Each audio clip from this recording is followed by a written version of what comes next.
Bem, para as nossas reflexões da noite, eu trouxe uma passagem do Evangelho de Jesus, narrado por São Marcos, está no capítulo 15, versículo 21, que vai tratar justamente aquele momento em que Jesus, já no Calvário, carregando a cruz, sendo açoitado, sendo desprezado, perseguido por todo o povo daquela localidade, e ele não consegue, o corpo físico dele desfalece, e aí é chamado uma pessoa para auxiliá-lo a carregar a cruz.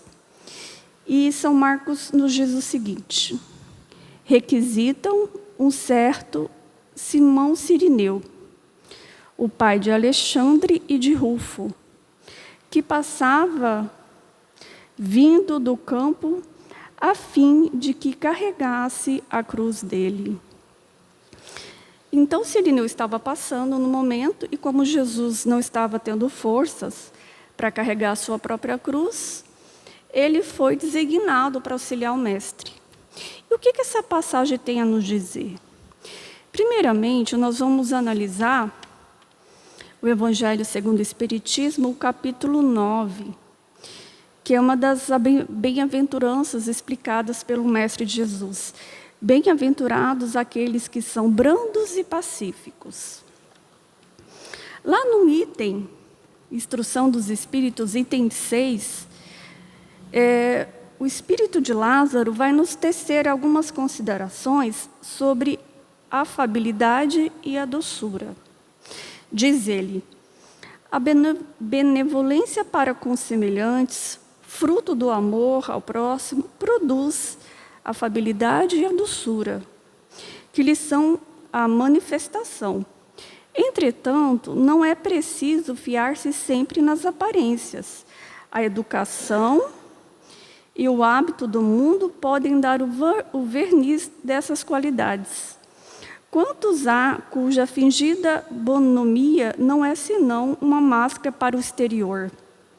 Uma roupagem cuja forma premeditada esconde as deformidades ocultas.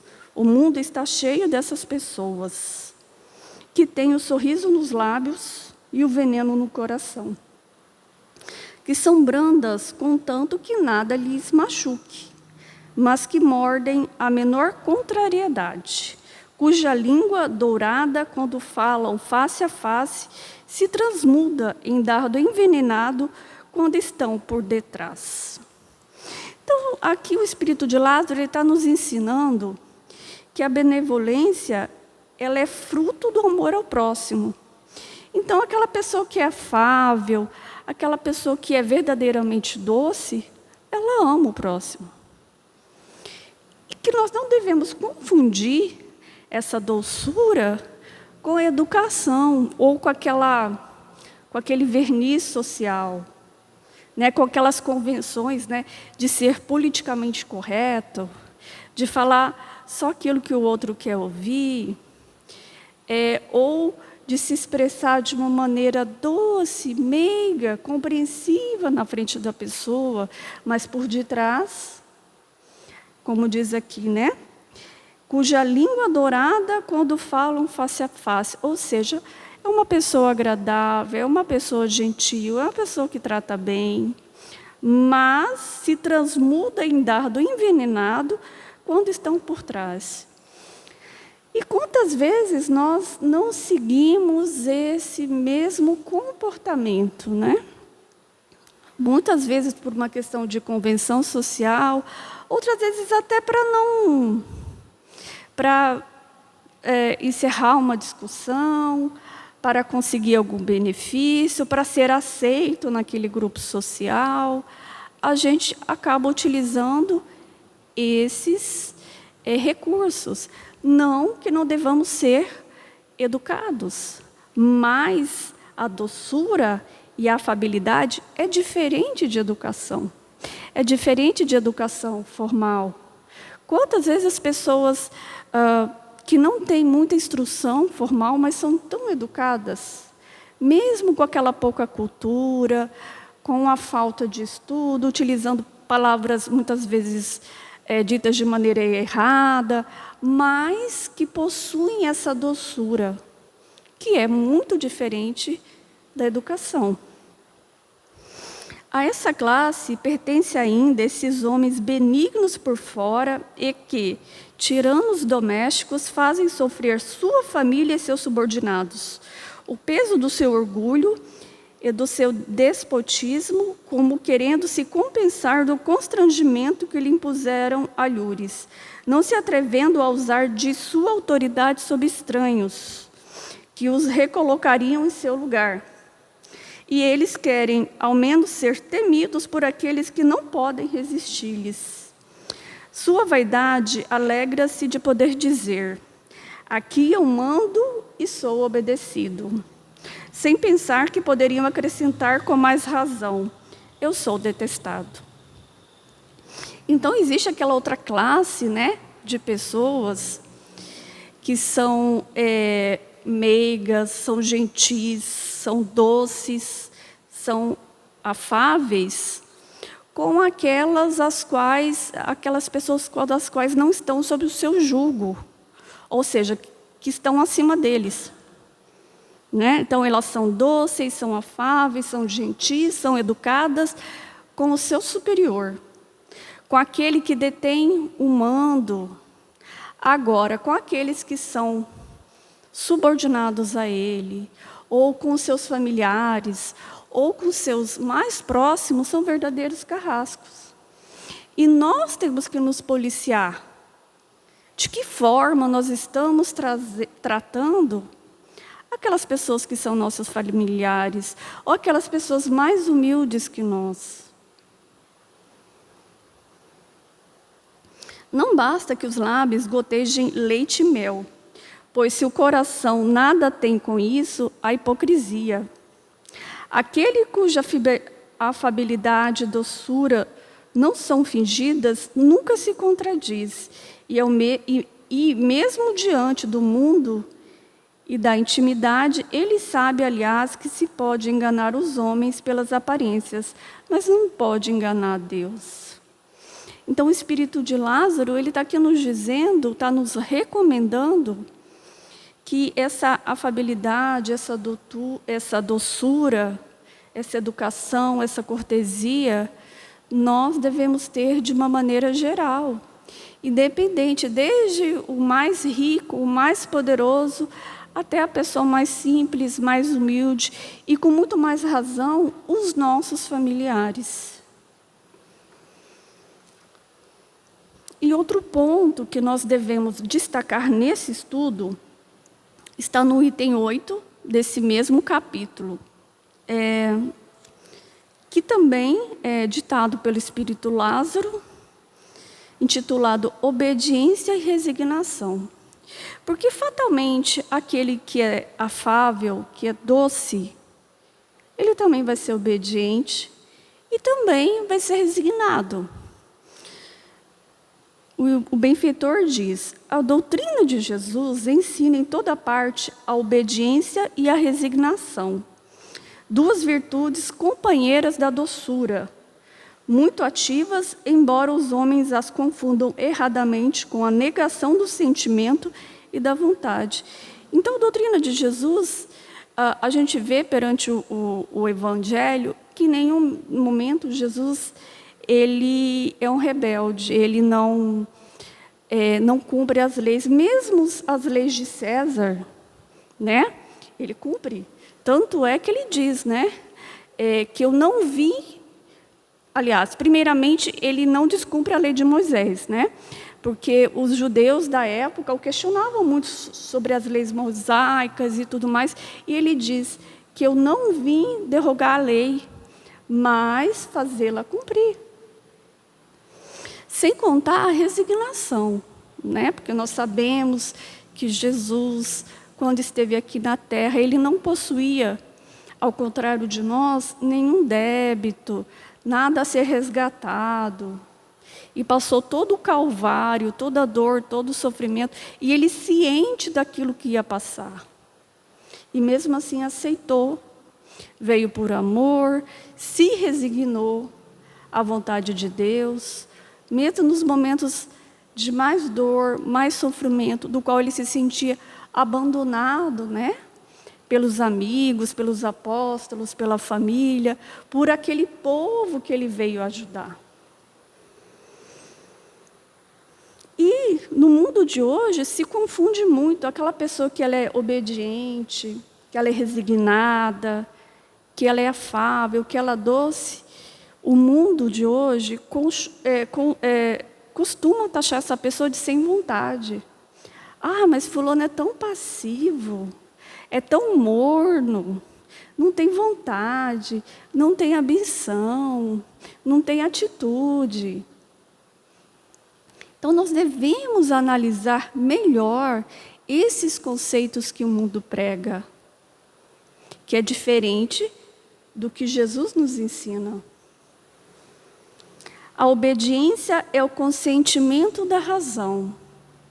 Então, quando nós obedecemos às leis de Deus, nós estamos seguindo a razão.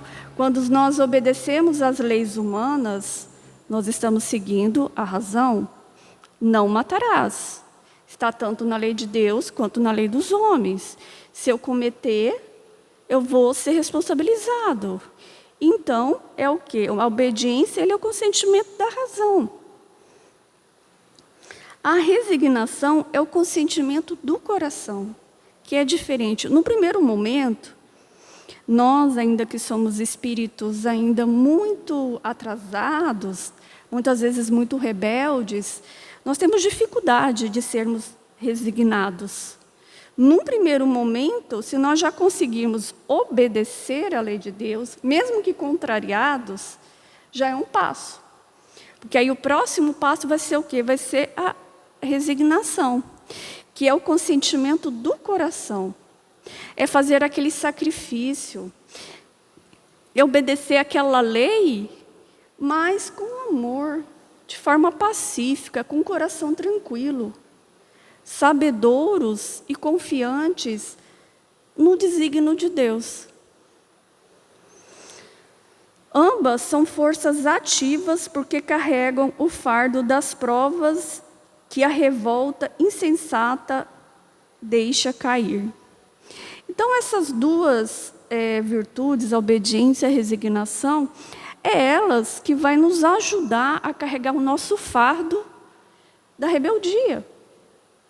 Porque somos rebeldes.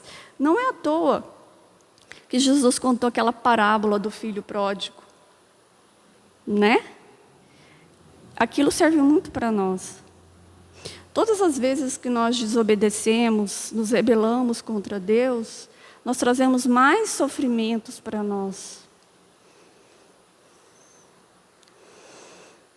O frouxo não pode ser resignado, assim como o orgulhoso e o egoísta não podem ser obedientes.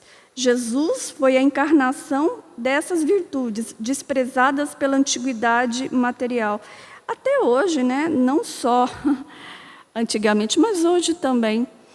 Porque nós consideramos fraco não aquele que é obediente, não aquele que que tem resignação quando passa por um momento de dificuldade, mas daquele que se rebela, aquele que é altivo.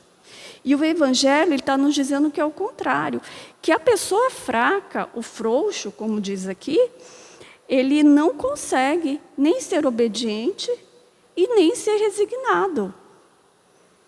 E que Jesus, ele foi a encarnação viva, presente, ativa dessas duas virtudes. Ele veio no momento em que a sociedade romana perecia nos desfalecimentos da corrupção. Veio fazer luzir no seio da humanidade abatida os triunfos do sacrifício e da renúncia carnal. Nós também estamos no seio da corrupção, né? Não mudou muito a humanidade, apesar da gente ter evoluído, né? Mas a corrupção ainda se faz muito presente no nosso dia a dia. E nós, será que nós renunciamos a essa corrupção, a essa rebeldia? Ou a gente renuncia só quando é do nosso interesse? Será que nós somos obedientes? Somos resignados?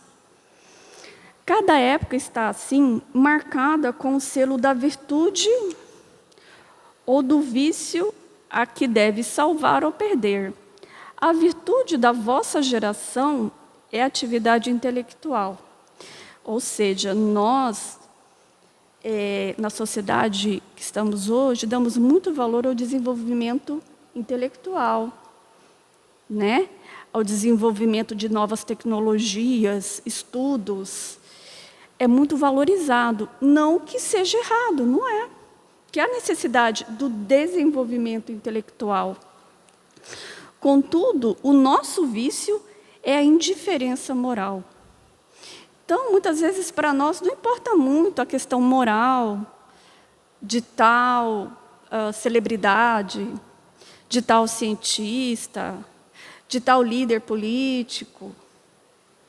Por quê? Porque nós damos... O mundo de hoje dá mais ênfase a quem está no poder, a quem se mostra intelectualmente superior aos outros.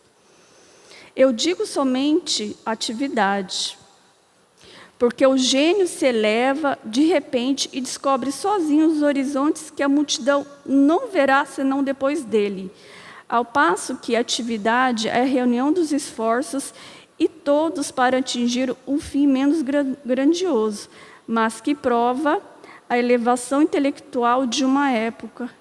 Então, os grandes gênios, os verdadeiros gênios da humanidade, eles têm aquela visão além, né?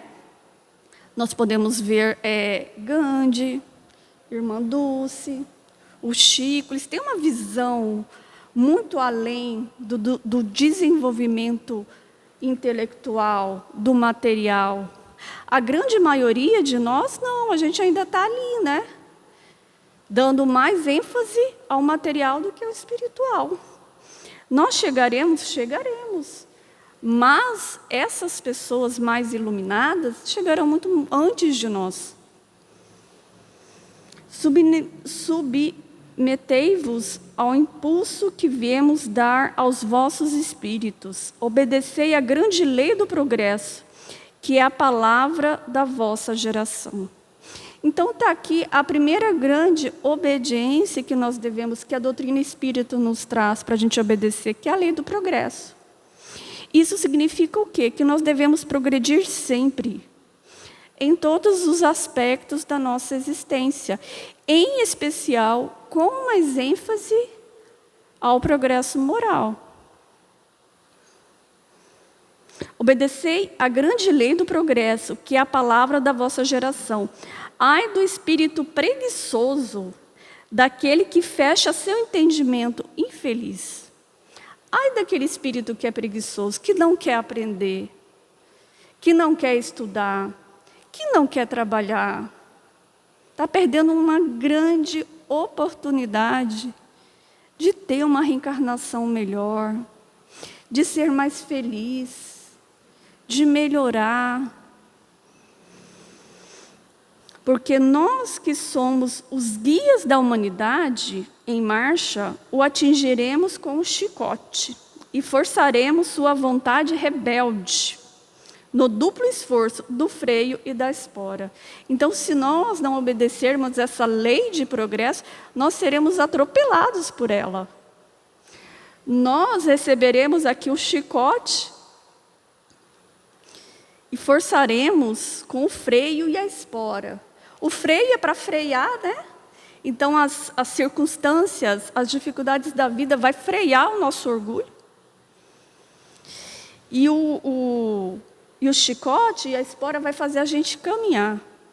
Porque como a gente não quer mudar, a gente não quer evoluir, aí os espíritos superiores precisam utilizar desses recursos para a gente caminhar, para a gente evoluir, para que nosso espírito rebelde reconheça a necessidade da obediência das leis divinas. Toda resistência orgulhosa deverá ceder, cedo ou tarde, mas bem-aventurados os que são brandos, porque prestarão dócil ouvido aos ensinamentos. Então os rebeldes sofrerão. E bem-aventurados aqueles que são verdadeiramente dóceis, que são obedientes, que são resignados. Por quê? Porque o fardo vai ser mais suave. O jugo é leve, o fardo é suave. Por quê? Porque ele obedece às leis, ele se sente ligado a Deus, ele reconhece o papel dele aqui enquanto encarnado, o porquê que ele veio, a necessidade de passar por aquela dificuldade, de não se rebelar aos desígnios de Deus. E aí nós vamos voltar à citação de São Marcos. Nesse livro aqui, Evangelho, né? O Evangelho por Emmanuel, Evangelho segundo São Marcos, nós vamos ver um texto que é justamente que vai falar sobre o Simão Cirineu, que é a pessoa, o homem lá, que foi convidado, né, a ajudar Jesus a carregar a cruz naquele momento, intitulada Cruz e Disciplina. Muitos estudiosos do cristianismo combatem as recordações da cruz, alegando que as reminiscências do Calvário constituem indébita cultura de sofrimento. Então, nós temos o costume, não só muitos estudiosos, mas a maioria de nós, a gente olha só para o lado ruim daquela situação, só da dor, do sofrimento de Jesus. Isso já foi explorado, inclusive, em filmes. Aqui é lógico que houve muita dor e sofrimento ali, mas há muito mais do que isso. É muito mais do que uma tragédia, é muito mais do que dor e sofrimento. É, antes de tudo, um ensino para nós. Asseveram negativa a lembrança do Mestre nas horas da crucificação entre malfeitores vulgares. Somos, porém, daqueles que preferem encarar todos os dias do Cristo por gloriosas jornadas e todos os seus minutos por divinas parcelas de seu ministério sagrado, ante as necessidades da alma humana. Então, aqui, Emmanuel, ele está nos dizendo que é interessante que a gente encare essa dor e esse sofrimento de Jesus como uma parcela, como cumprimento do ministério sagrado dele por nós. Não apenas aquele horror, aquela crueldade, aquele sentimento de injustiça que quando a gente estuda ou quando a gente vê um filme, nossa, a gente é tomado por uma dor, por uma injustiça. Mas nós devemos olhar aquilo como o ministério de Jesus, a execução da vontade divina, para que pudesse nos auxiliar. Cada hora da presença dele entre as criaturas reveste-se de beleza particular. E o instante do madeiro afrontoso está repleto de majestades simbólicas. Então, tudo que Jesus dizia, fazia, todos os gestos, os olhares, era sempre uma forma de nos ensinar, de transmitir a palavra de Deus, os ensinamentos que nos levam ao mais alto.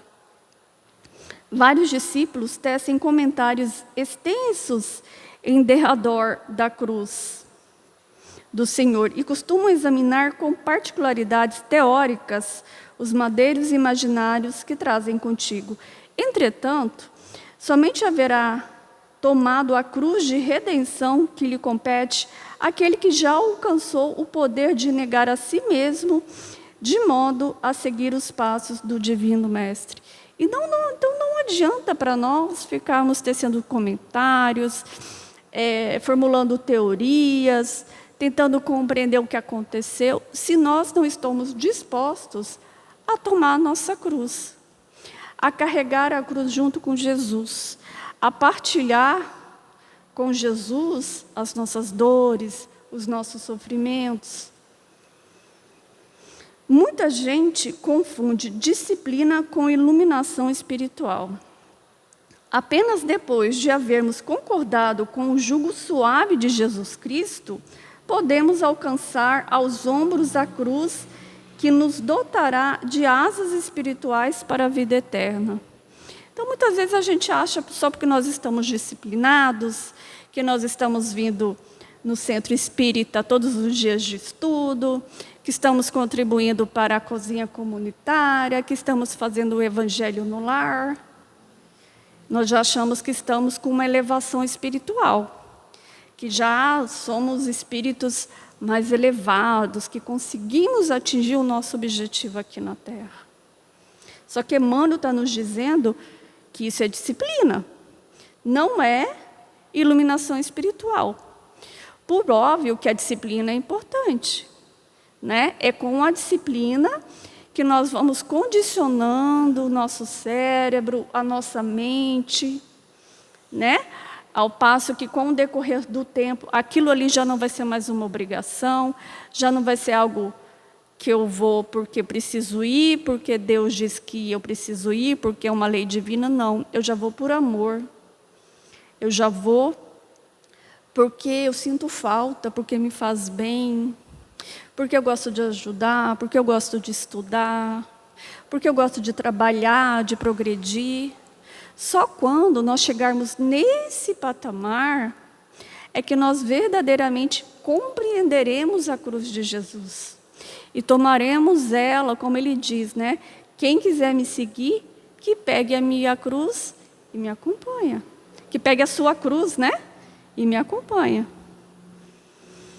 Contra os argumentos quase sempre ociosos dos que ainda não compreenderam a sublimidade da cruz, vejamos o exemplo de Cirineu. Nos momentos culminantes do Salvador, a cruz do Cristo foi a mais bela do mundo. No entanto, o homem que o ajuda não o faz por vontade própria, e sim atendendo à requisição irresistível. E ainda hoje, a maioria dos homens aceita as obrigações inerentes ao próprio dever, porque isso é constrangida. Então, muitas vezes, as nossas obrigações, os nossos deveres, as nossas vindas aqui no centro, o trabalho que nós fazemos, muitas vezes nós somos constrangidos a isso. Direta ou indiretamente. Às vezes nós ajudamos uma pessoa porque ela vai lá bater na nossa porta e insiste, ai, me ajuda, ai, eu estou passando por dificuldade. Ou às vezes nós tiramos um tempo para conversar com o irmão que está com algum problema, porque ele já chorou tanto, já ligou tanto, eu queria tanto desabafar com alguém, será que você pode vir aqui? E aí você fica relutando, mas aquela pessoa vai ser uma ladainha, vai ser sempre o mesmo chororô, os mesmos problemas, só reclama da vida. Muitas vezes nós somos convocados para fazer o bem, somos constrangidos a fazer o bem. Mas tudo começa primeiro com a disciplina, depois com a obediência e mais adiante com a resignação. E aí nós já seremos espíritos dóceis, afáveis, bondosos, e conseguiremos compreender a cruz de Jesus, o sublime ato, o sublime exemplo que ele deu ao respeitar, ao obedecer o desígnio de Deus e por amor a nós, com muita resignação, com muito amor. E aí eu me lembrei de uma música do Renato Russo, que ele diz assim, que disciplina é liberdade e que compaixão é fortaleza. Que possamos pensar nesses sentimentos, nesses valores que temos que adquirir ou que temos que trabalhar, né? Então, era isso, né? O nosso ensino da noite, o nosso estudo, os nossos apontamentos. Então, vamos fazer a oração de encerramento, sempre rogando ao alto o seu amparo. Jesus, nosso mestre, nosso guia, gratidão por ter nos mostrado a forma correta de carregar a nossa cruz. Ajuda-nos a sermos obedientes, a sermos resignados aos desígnios de Deus, que possamos tratar o nosso próximo com amor, com doçura, com afabilidade. Rogamos também por esta casa, que o Senhor abençoe os benfeitores, a todos os trabalhadores que contribuíram para o estudo da noite, para os trabalhos da noite, que possamos continuar, mesmo em repouso, trabalhando, auxiliando, sendo ajudados, porque todos nós somos necessitados, precisamos do seu amor, da sua paz. Obrigada, Jesus, que assim seja.